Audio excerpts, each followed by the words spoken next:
Wayfeather Media presents Clairvoyaging.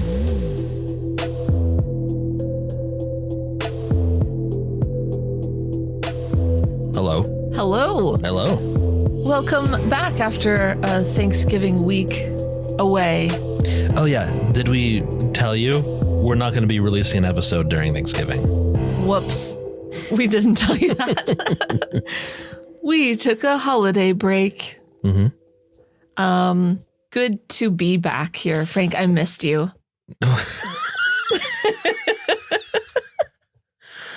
Oh, listener, I lost my job a couple weeks ago, and I've been nothing but home and available. And Lauren is here too, and she's probably a little sick of me. Man, I was not expecting that. I'm sorry. Hey, before we get into it today, any updates? Yeah. So, let's see. I have a fun little Reiki update. I did Reiki for my friend and her mom. Frank bought me a massage table and like sheets and a blanket and aromatherapy spray, like all the things I need if I want to do a house call. So I was like, I need to try this out. So I went to my friend's house, my friend Emily, and did back-to-back Reiki sessions for her and her mom. And it was so cool. I was like, okay, this is doable and it's also fun. And how did they like it? Yeah. Yeah. So yeah, like Emily was like, I feel so much more relaxed and like I feel reset. And then her, what? Yeah, Emily, let me just say Emily. Just Emily. Listen, the famous Emily Bolsick, who will be joining us shortly, not today, but in an upcoming episode. Yeah, we have plans. We have big plans, and we're getting out of the little studio, and we're gonna hit the streets. You'll see. It's gonna get weird. You'll see. It's gonna get real weird. It's gonna get weird, and Emily's the perfect person to get weird with us. Yeah. But anyway, it was cool because she said she felt like reset. She had been a little like stressed. And then her mom was like, oh, this was actually more like I felt that it was grounding. And I felt something a little different with her mom. She had said like, oh, I have plantar fasciitis on one of my feet. And isn't that a HIPAA violation? And I guess we didn't name her. Anyways, her social security number is... But so anyway, her mom was talking about like one of her feet hurt, but she didn't tell me which one. And I felt like buzzing energy coming from her feet. So it was really cool because I'm like, okay, I'm paying attention to what I'm sensing, and then spent more time on one foot than the other. I was like, that one the sense of it is like kind of crazy, like squiggly energy or something. I can't explain it. Squiggly. I know that is a scientific way of putting it. That was really cool. And I was on the foot that she said she has plantar fasciitis on. So that was confirming and pretty neat. And that's my Reiki story. Also, I'm signed up for the master level in March. It's happening. Master level with the same gal. Jules. Yeah. Jules. Going back to Jules. Jules Davis out of Redondo Beach. Yeah. Go to healingwithjules.com and see when she's doing, well, it's obviously when the full moon is, but every full moon she does this full moon meditation and she sends Reiki to you. And we've done it twice now. We try to do it and we have our kids. We sure do. It could be more relaxing if you just like create a space that's away from your kids. Or if you like say, hey, maybe we'll put the kids down early tonight, and then they do everything they can to stay up and like be noisy and loud and need everything. And like, who needs snacks at 8 o'clock? And you're like, I'm trying to meditate. It's a wonderful meditation. For everybody else. Frank let me do it last time and took one for the team. But anyway, yeah, I'm going to do Reiki training with her, the master level. So I'm excited about that. We'll see if we can get her on the show at some point because we're fans. Yes, big time. Any other updates? Do we have any new Clairvoyagers? No. If you want to be a Clairvoyager, become part of the become part of the newsletter team. Newsletter? No, there's no newsletter. There's no newsletter. Come. What are we doing? Okay. I've gone off the rails. I might make you edit this. buymeacoffee.com/clairvoyaging if you want to. Wow. Compelling. I really sold it. Hey, Lauren. Yeah. What are we talking about today? Today is a special story time episode. I'm going to talk about the signs that I get from my brother Ian, who passed away 19 years ago, but continues to send me signs and messages. And mine is kind of fun. It's cool. So it's a story time episode. Yeah. So I'm not in it. You're not. It's probably better this way.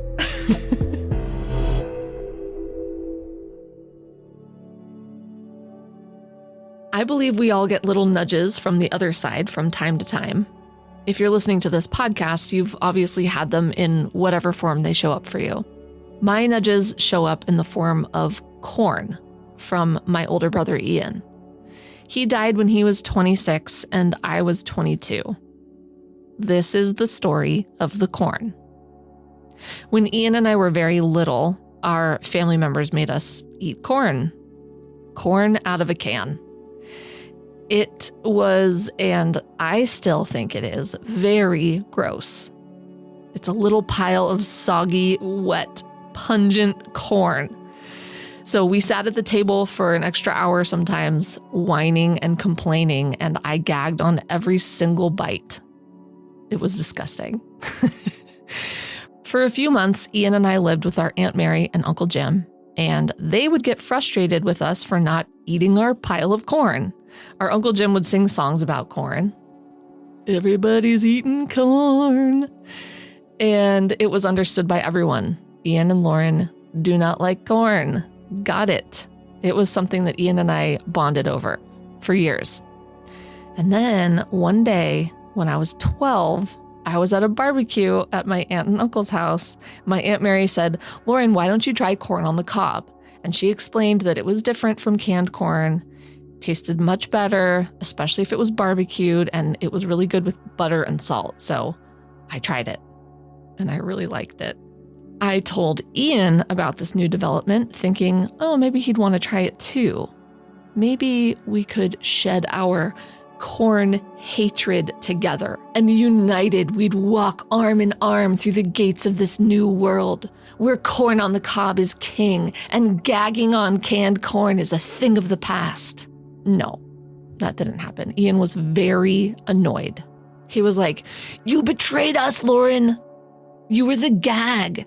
He was so mad at me. And suddenly, my anti-corn partner was very let down.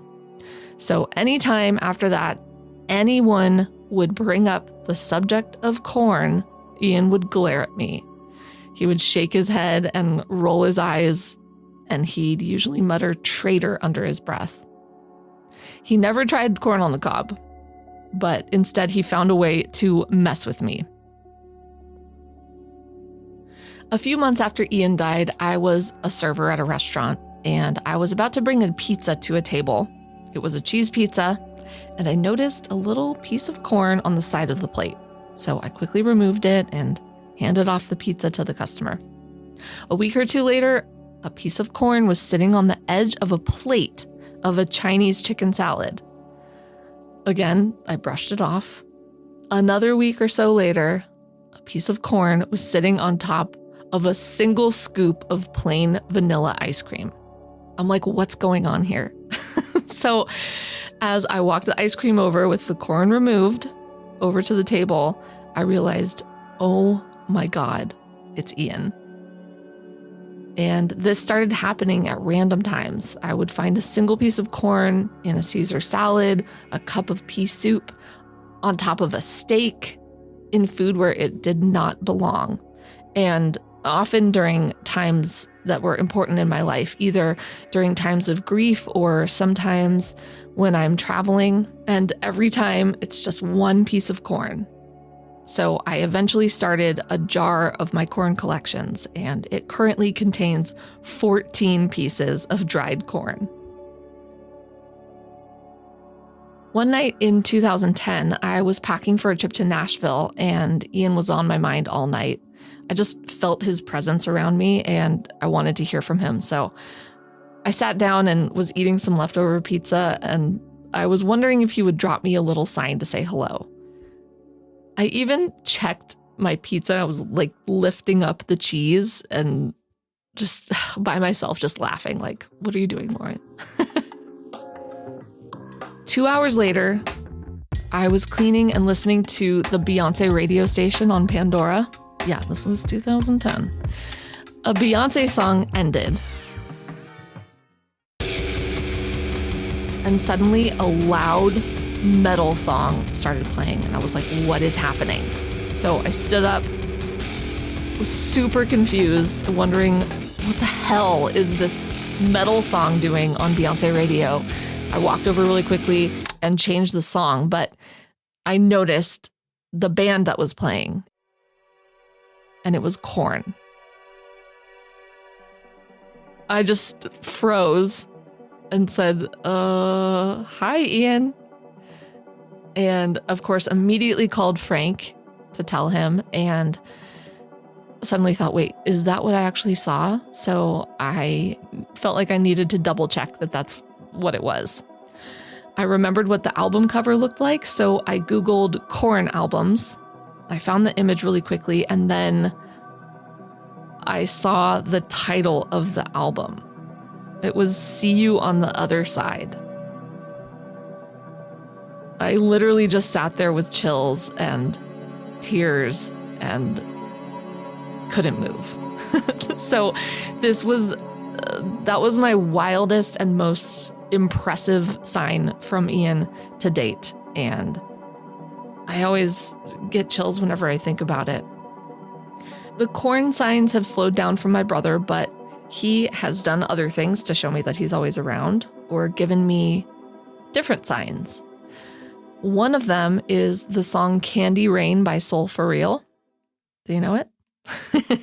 Ian was a big hip hop and R&B fan.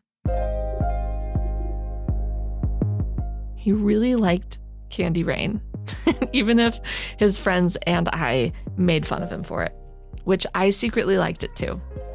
So when Frank and I wrote our pilot, Remixed, which we mentioned, I think, in episode 1 or 2, it had a character loosely based on Ian's personality. There were a lot of things inspired by Ian in that story, and we referenced Candy Rain in the script. We made fun of the character whose name was Owen. We said, if I have to listen to Candy Rain one more time in his car.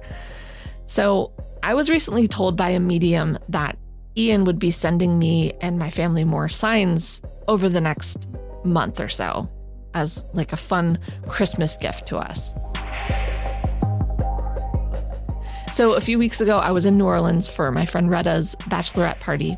I was at a loud bar where a live band was playing tons of old and new hit songs from every genre. And I was talking to one of the girls from the bachelorette party about grief because I know how to party. And she had recently lost her aunt. She was talking to me about that. And I finished the conversation by telling her to watch for signs from her aunt. And I was saying, my brother has been sending me signs for years. You just have to pay attention. They are always sending us signs and messages. 2 minutes later, I was talking to the future groom, Joey, and mid-sentence, I stopped and yelled because the band had started playing Candy Rain. And it was shocking. Like, this is such a random song. It's not something that you hear all the time. I've never heard a live band play Candy Rain. It's so weird. So I, of course, like cried a little bit and ran over and was like, see, this is a sign. This is an Ian song. The next morning, I texted my cousin Jill and her husband Morgan. Morgan was Ian's best friend from high school, and he married Jill, who is my cousin, but she's also my best friend. So they know the Candy Rain reference. Like, Morgan was our cinematographer for Remixed. We wrote it into the script. He laughed at the script when he saw that in there. It's been a thing. So I told them about what had happened the night before. That same day, Jill and Morgan were driving to a dinner party and Candy Rain played on their Sirius XM radio station. They sent me a picture from their car, like, oh my God, I can't believe this came on the radio. Later that night, out of nowhere, the host at their dinner party turned on the song Candy Rain and started dancing to it. They sent me a video of him dancing to that song. He was like, Morgan said, look what just happened. Out of nowhere, unprompted, the host started playing this song. And it's so ridiculous. The song is cheesy but catchy. And it played 3 times in 24 hours. All of these events have been enough for me personally to believe that my brother is with me all the time. What a story. Yeah, thank you. I never get tired of hearing those ones. I don't get tired of telling it. So anytime someone's willing to talk about spirits or grief or anything, I'm like, well, let me tell you something. Yeah. The whole thing with the band Corn is very, very funny to me. It's insane. And I've been there. I've been there for the kernels showing up. It doesn't make sense. You got one. I did get one. I got one when we went to Hawaii. Yeah. It was sitting on top of your fish. I mean, that was so weird. I actually checked the menu, remember? Yeah, we were looking for what would have corn even there. Yeah, there was like one lunch item. And we were there for dinner. And I was like, there's nothing on the menu that says corn. Yeah, I got some kind of white fish, I'm assuming. Yeah. You know what was cool too is the song. So we were in Hawaii. It was like one of our last nights in Hawaii. We went on a date, like got a babysitter in Hawaii. And we were at dinner, and as you found that piece of corn, there was a singer playing, like a singer-songwriter. Oh, right. And he was singing In My Life by the Beatles, which is like a really cool, I don't know, it seems like a reflective life song. So that one got me. You notice the music stuff more than I do, but then that's, that you've listened to lyrics better than I do too, though. Oh, I mean, if you listen to the lyrics of that, there are places I remember all my life, though some have changed. It's actually, there's a lot about like places and stuff. So, and what's cool is that Carolyn Swift Jones told me that Ian is kind of like my cartographer. He wants to travel with me. So it's cool that I found corn right before I went to Nashville. Oh, right. When we were in Hawaii. He sent that sign from the Candy Rain, the band singing that when I was in New Orleans. And I'm sure there's been other things too. It's just like really cool. Yeah. I'm sure he likes to get out. Otherwise, we're kind of stuck in Newbury Park. Yeah. All the time. I mean, a small division he can go anywhere. He's probably everywhere in multiple, I don't know how it works. Yeah, I feel but like when you could be in different places all at the same time. But traveling by yourself, it's different than like traveling with your buddies or people you love. Yeah, that's true. And a lot of his family and friends live in California. Right. So he's probably like, please go somewhere else so I can be there with you. Right. And we're just here doing the like domestic thing these days. And yeah. I'm sorry, Ian. We'll do it. We'll get out there. So to wrap up the Ian story, we had another event. We did. I don't want to say the word because there's a lot of junk on the internet, but go ahead. You say it. Yeah. Yeah. You hear the word orb and you're like, oh, I'm sure it was. But we saw something really interesting on the camera in our kids' room. Okay. Yeah. We have like camera monitors, We got two like kids. Baby monitor, whatever. Sharing a room, set up to like night vision. So it's throwing out IR, infrared light. Thank you. Mm-hmm. So recently our son Lyndon was already asleep and I was putting our daughter Jean to bed and I was singing to her. And while I was singing to her, I kind of felt a cold presence like behind me. It almost felt like someone was standing behind me listening in while I sang, which was why I wanted to look at the video to see like, I don't know, will something show up? And it didn't record me singing. It stopped for some reason. But it showed before I walked in, it was like this orb that was dancing into the room before me. So I'm a lifelong lover of all things paranormal, and I've watched shows and all that kind of stuff. Still, from a skeptical point of view, I know a lot of the shows throw in bogus content because they need footage. So I've seen a lot of junk. But this thing, it's not a piece of dust, and it moves with like a weird intention. So usually dust like flies by, right? Yeah. Like our dog if our dog is in the room with the kids or whatever, he shakes, like you can see just like that's dust. Yeah. That's a flurry. Yeah. This thing appears to come into the room ahead of you, and it looks like it stops over Jean, like dips down and flies directly up out of view. Listeners, go check it out. It's on YouTube. It's going to be on YouTube. We'll send a link. We'll put a link in the show notes. It's, look at it from a healthy skepticism, please. Yeah, we looked at it. We were like, is that a reflection? Yeah, it's not a bug. We did a lot of debunking. I sent it to a lot of skeptical people. I'm like, what is this? And every person that we sent it to was like, I've watched this 40 times because I don't see it as anything but like something bizarre. It's bizarre and also kind of cool. It's pretty cool. So that's our story. So Lauren. Yeah. Thank you for sharing that story with us. You're welcome. Thanks for letting me. I'm sure everyone's going to enjoy it very much. I hope so. I did. I always do. You. Thanks, guys. We'll see you next time. We love you.